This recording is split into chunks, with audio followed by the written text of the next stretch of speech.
All right, so this is a NanoXcel hole. I'm not sure if it's a NanoXcel 1 or 2. I believe it's 14 models. I think this is still a NanoXcel 1, but either which way, there's not a whole lot of difference in them. So I'm going to take this plate, this is the splash mold, and I am going to sand this side with 40 or 60. Can you do a little example? And then I've got some epoxy over there mixed with some milled fibers, and we're going to hit that outside edge of the new part and we're going to put in a couple of drill holes. That way we can pull up on it and keep as much pressure against this inward surface here. And we sanded it with some like 80 or 60 on this inside area. And then I'm going to mix up some more milled fibers, Cabosil, and epoxy resin. I'm going to jam these little areas right here while I do my wet layup. And I think we're going to use some 3610. 1708 would be ideal, and some cloth. I'll just have to see what we got. But when you're doing these NanoXcel repairs, it's always very important to take off material around your damage as far as possible. I might even take it a little bit farther right here, because if you don't do that and you only do what's like required and do this small area, then when you do all your laminate, and by the time you sand and shape it, it's going to be way too thin of a laminate, and you're going to be left with basically just some fibers and mostly epoxy resin, which your repair will fail instantly.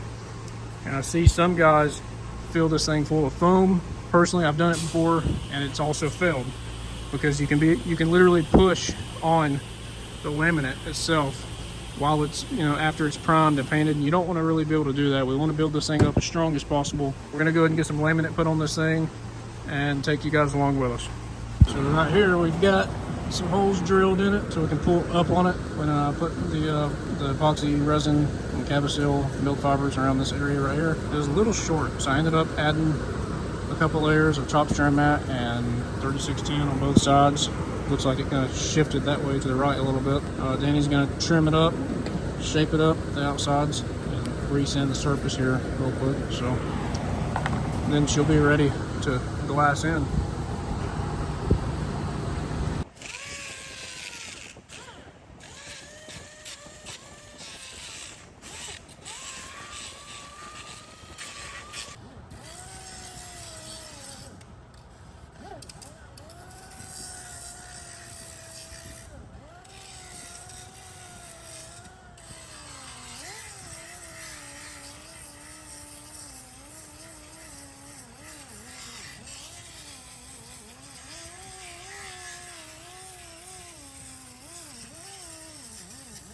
Alright, so we've got our epoxy resin. This is a wet system mixed with milled fibers and a little bit of Cabosil.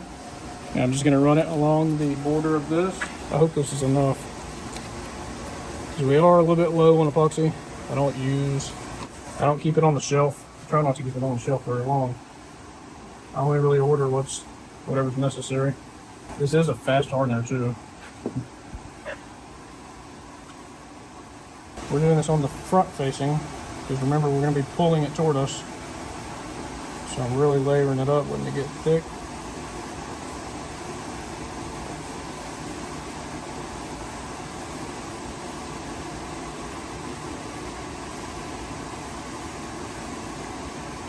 Spread that like peanut butter.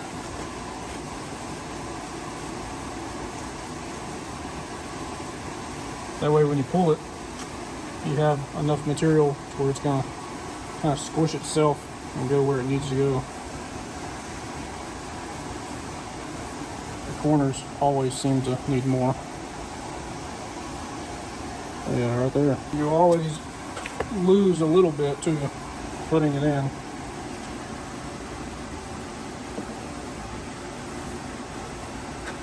Because it gets a little messy.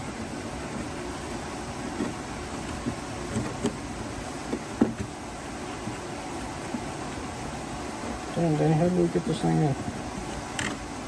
We're going this way first?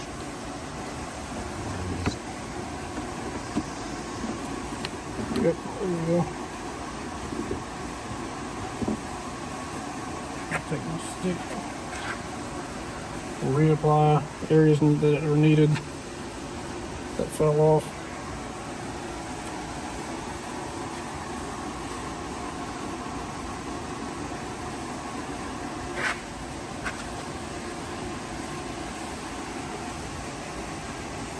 We do have a little bit of a gap right here I'd like to fill in, so it makes a little bit better contact.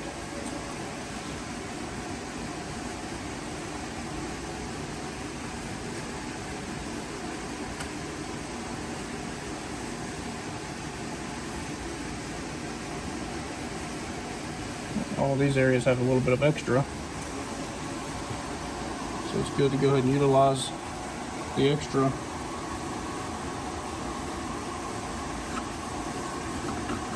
Now, this is like never seen before.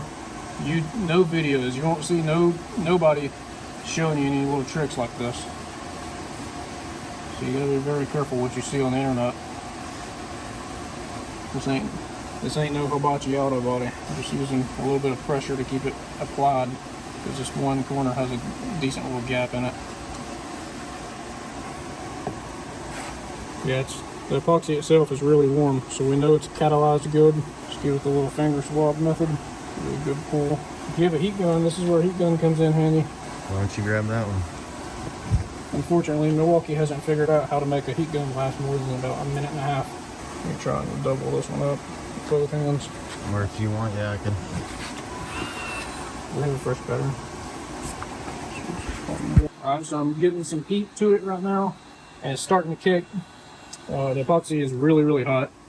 I'm just pulling on it with about, I don't know, probably about 30 pounds of pressure, 20 or 30. So once, I'm gonna just let this cure for about, I don't know, 30 minutes or so.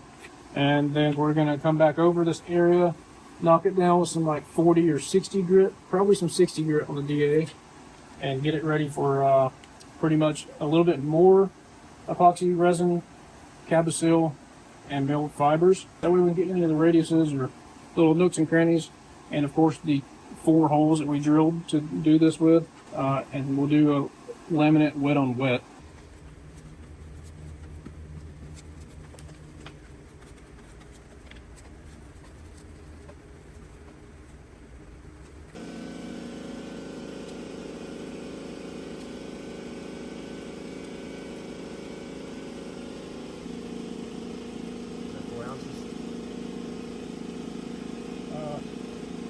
I don't know.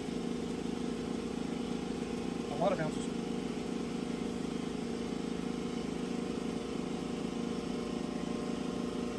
I'm trying to get this epoxy to become transparent at least a little bit better. See, it's a little bit white right there. I don't necessarily like that, but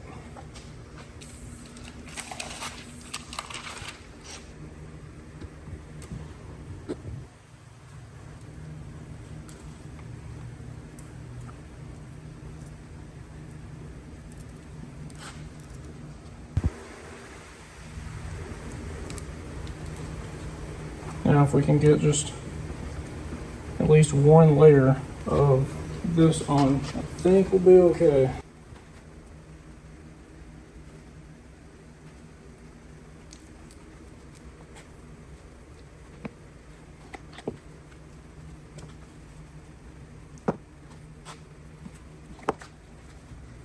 I'm just not trying to get no air voids.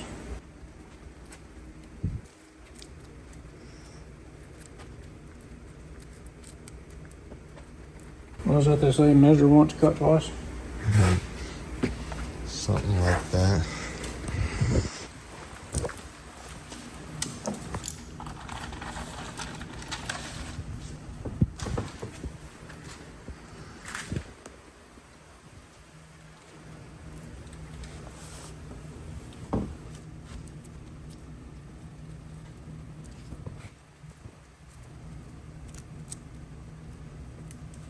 Can't wait to see all the ChatGPT experts in the comments. There's literally people that Google or take a screenshot and ask ChatGPT if I'm doing it right. Now I'm pretty sure there's like 0 air in here, but I'm just gonna be safe and go ahead and roll it out. You can tell this right here will be a little bit of a high spot, but it'll be fine. And this right here, there's a little bit of a low spot here and here.